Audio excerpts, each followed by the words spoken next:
sobre la diferencia del socialismo en Estados Unidos y en América Latina y el mundo. Andrés, muy buenas noches. Gracias, Elian, y qué gusto discutir este tema que se ha convertido central en esta elección de medio término. Totalmente. Y que también demuestra, Andrés, esta división, esta fractura evidente que hay dentro del propio Partido Demócrata. A ver, si nos vamos a la victoria de Nixon aquí en Florida, una contienda muy reñida también por el Senado, una de grandes sorpresas, porque muchos pensaban que su contrincante, por tener más dinero en la campaña, podía ganar y porque a lo mejor el demócrata de Florida era un poco más moderado. Estos datos reflejan lo contrario, que hoy por hoy las contiendas están en los polos extremos.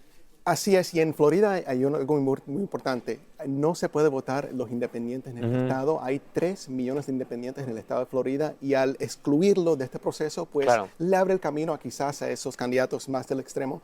Pero vemos que la inversión del dinero, 36 veces más dinero recibió el candidato Alex Vindman, el preferido de los moderados del partido, y a pesar de eso no pudo superar a la candidata Nixon. Hay que reconocer la fuerza, sí tiene una base de apoyo, pero sabemos que tanto para Vindman como para Nixon siempre iba a ser muy cuesta arriba el estado de Florida para esos candidatos. Ahora, cuando escuchamos socialismo, generalmente tiene una connotación muy negativa. Hoy, en lo que está pasando en la política estadounidense, nos hemos dado cuenta que la percepción a lo mejor de las nuevas generaciones sobre el socialismo ha cambiado. Y en Estados Unidos probablemente no se entiende el socialismo igual que se entiende en muchas partes de América Latina y del mundo. Andrés, por ejemplo, cuando en la primera ocasión escuchamos a Bernie Sanders por primera vez hablar públicamente de que es socialista, de que creen esta idea, y después llega Alexandria Ocasio-Cortez a decir lo mismo, ahora llega Nixon, nos hemos dado cuenta que sí hay una evolución, pero ayúdanos a entender la diferencia de lo que se conoce como socialismo democrático en Estados Unidos.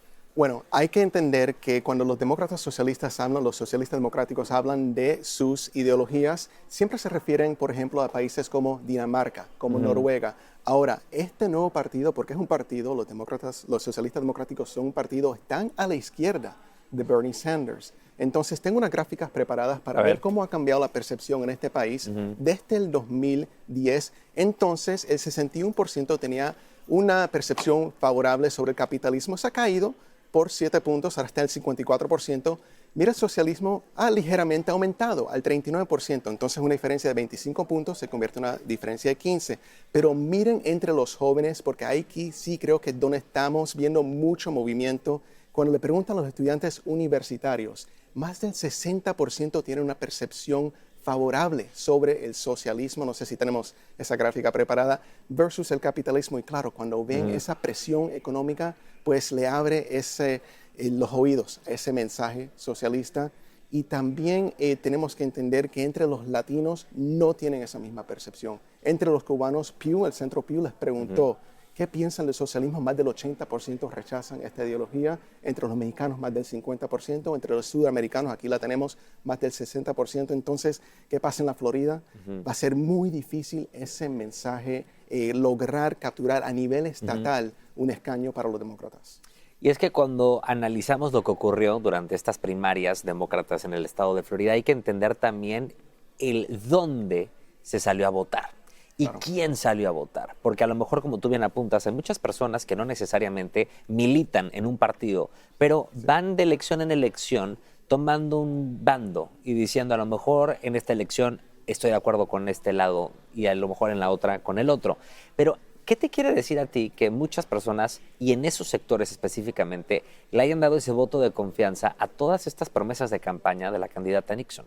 La candidata Nixon ya tenía una base de apoyo y tiene ideas que son relativamente populares. Cuando le preguntas a la gente sobre un cuidado de salud universal, eso es popular incluso dentro del Partido Demócrata, incluso entre los moderados. Pero cuando le pones ese nivel adicional del socialismo donde hay un rechazo por muchos votantes, entonces por un lado hay que reconocer el movimiento y la fuerza que tiene. Por otro lado, quería compartirles, por ejemplo, cómo podría complicarle esto a otros demócratas, porque hay un efecto que se llama el efecto arrastre. Entonces Nixon está en la boleta, pero son otros demócratas que no son socialistas, que van a defender, tener que ponerse a la defensiva y no tener un referendo sobre la economía y Donald Trump en un ambiente que tiende a favorecer a los demócratas en este momento, pero más bien están a la defensiva. ¿Qué piensas sobre el socialismo? Y te doy un ejemplo, Elian. La semana pasada, hace exactamente 7 días, sacó un comunicado el DSA, Democratic Socialists of America, elogiando a Fidel Castro, diciendo que era un organizador, un luchador,